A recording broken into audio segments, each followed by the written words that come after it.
Yeah. Actually, I think most of the people do like the program. Like it, yeah. Or to trading. It's a great one. And this city, he's dead.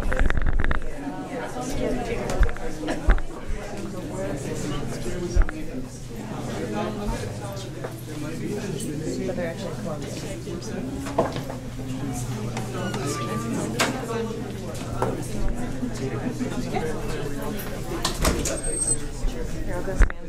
People. Why don't you read like his quick little bio? Okay. From earlier? Okay. You just say we're waiting on him to come out. Okay, it'll be just a minute. We're waiting for Paul to come out. Okay. So we flood the hallways.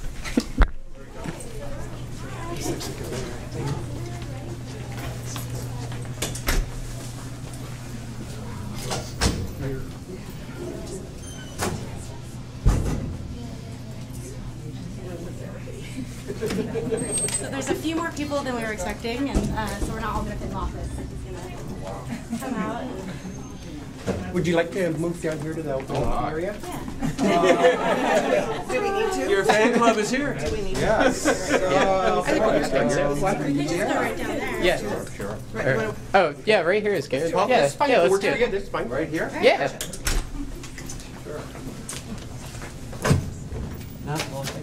Okay. Should I just?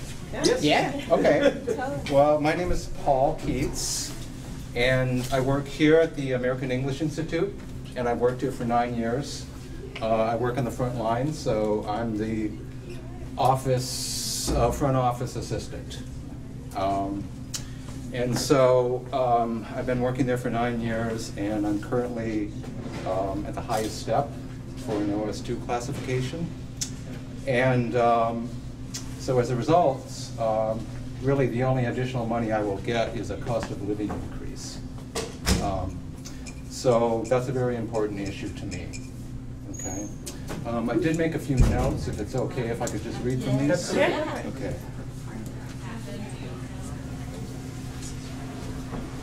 Right, so I mean, I basically live paycheck to paycheck, and I think there are a lot of classified people who do. Yep. I don't have any savings.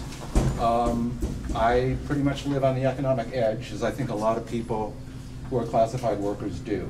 Okay, so that is pretty much my situation. So without a cost of living increase that meets inflation from year to year, I will get poorer and poorer. And I have been getting poorer and poorer because we've been falling behind as the years have gone by. Okay. So anyway, I just thought maybe I'd just give you an example of what my day-to-day life here is, and kind of the sacrifices and what I've had to do in order to survive on a salary that's not getting any larger, and a cost of living increase that we have to fight for tooth and nail every 2 years just to try to keep up with rising prices. So every day, I pack my little bag because I ride a bike to and from work. I really can't afford a car. I can't afford the maintenance, and I can't really afford the parking prices here at U of O. So I ride a bike. It's 4 miles here. I live in West Eugene, and then it's 4 miles back, 5 days a week. Rain or shine, I'm out there riding my bike, and I pack this bag, and because I don't have a lot of disposable income, I have to pack my own coffee because I can't afford to buy coffee here. I have to bring my own water bottle, and I get it from the fountain because I don't believe in bottled water, and you know, Right on. Amen. Good. that's just me. And I also bring a lunch, which is generally peanut butter and jelly sandwich, celery, basic staples. I thought I'd seen the last of peanut butter and jelly in high school, but I was wrong. Okay. What else? My wife clips coupons. She searches out all the sale items for groceries. She's a yoga instructor, so she also does barter and exchange with people who grow food in their gardens. These are just ways that we're trying to save money in order to survive, okay, on the salary that I have here. Let's see.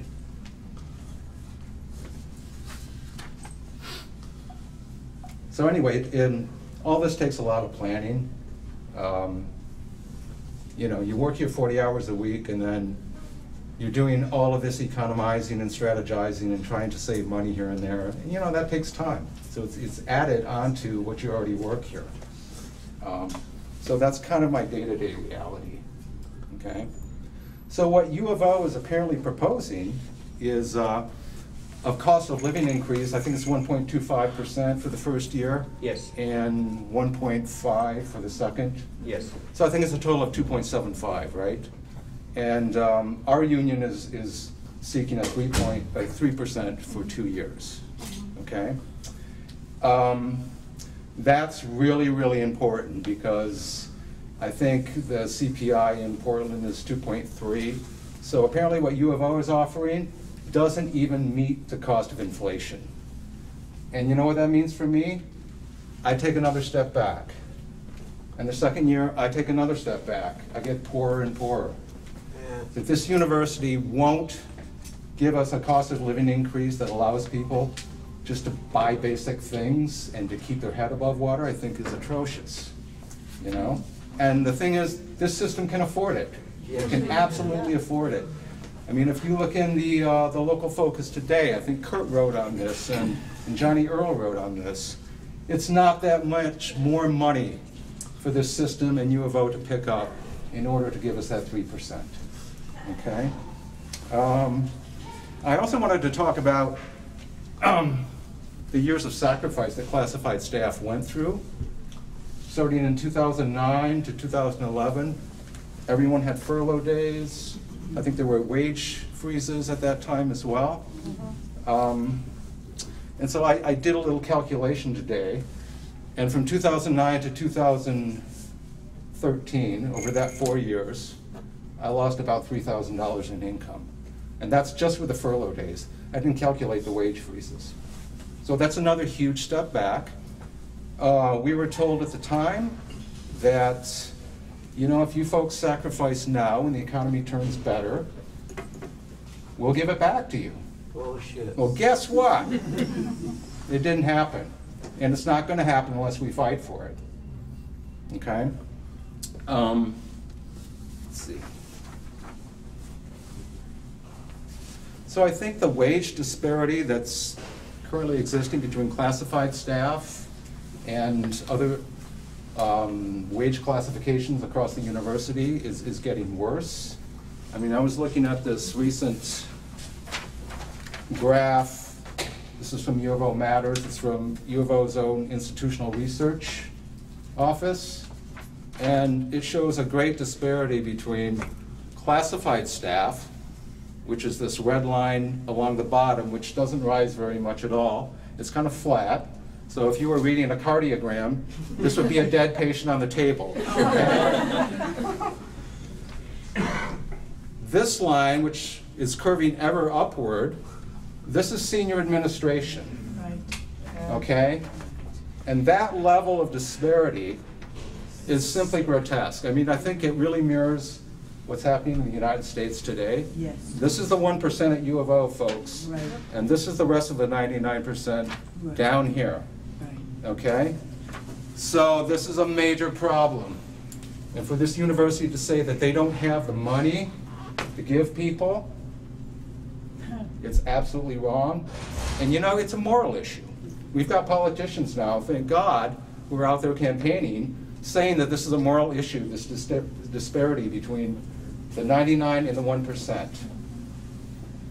And so what's happening here is just a reflection of what's happening in the country at large. Right. So I think we need to change that. Yeah. Yeah. Okay?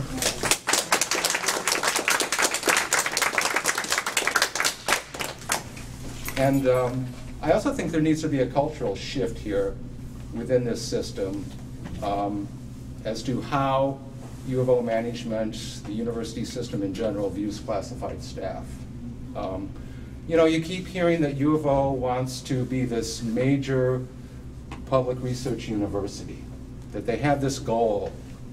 And I thought, well, that's interesting. I said, I wonder what real major public research universities, how they see their staff. So I was just curious. So I went to a couple websites of established public research universities, and I just went to the HR page, and I just looked at how they address staff.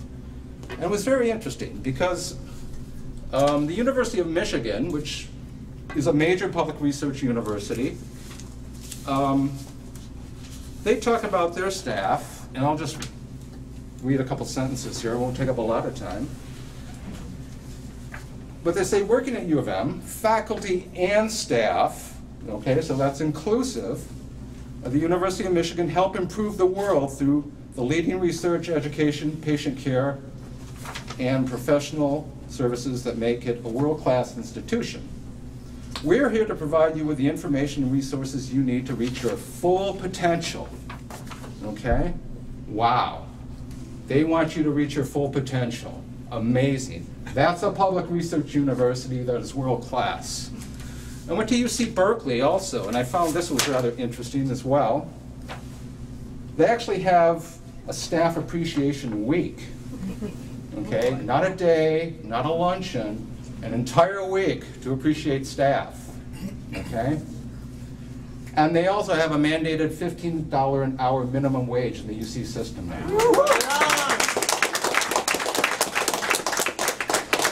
So if the University of California system, with all of their monetary problems and their drought, can come up with $15 an hour for classified staff, why can't the University of Nike come up with the same kind of money? You know? Seriously. I mean, where are we going? The whole country is talking about $15 an hour as a minimum base wage for people to stay out of poverty. And as I understand it, a third of classified staff, roughly, are making less than that. That's shameful. To put that in terms, to change. that's over 500 people. That's what 1/3 is. There's 500 families. 1,200. Is that system-wide? Just here. Just here. Just here. Right. Just here. 500 here. Yeah. So I think it's time for the University of Oregon and the other associated universities to come into the 21st century, wake up and smell what's happening out there in the real world. Stop because lying. people are suffering. Man.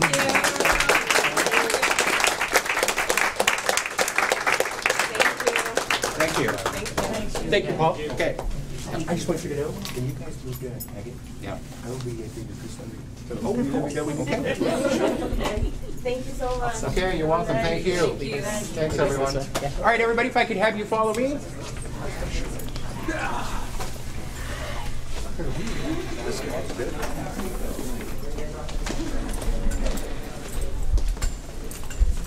Pretty interesting, huh? I didn't realize this was going to be such a in-depth tour of the whole service sector employees. It's really interesting. Well, we would much rather surpass the bar than fall short.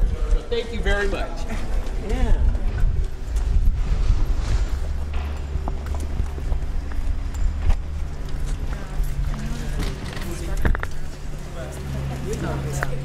All right, we're going to be proceeding up this way to the left. We're going to be coming out by the memorial.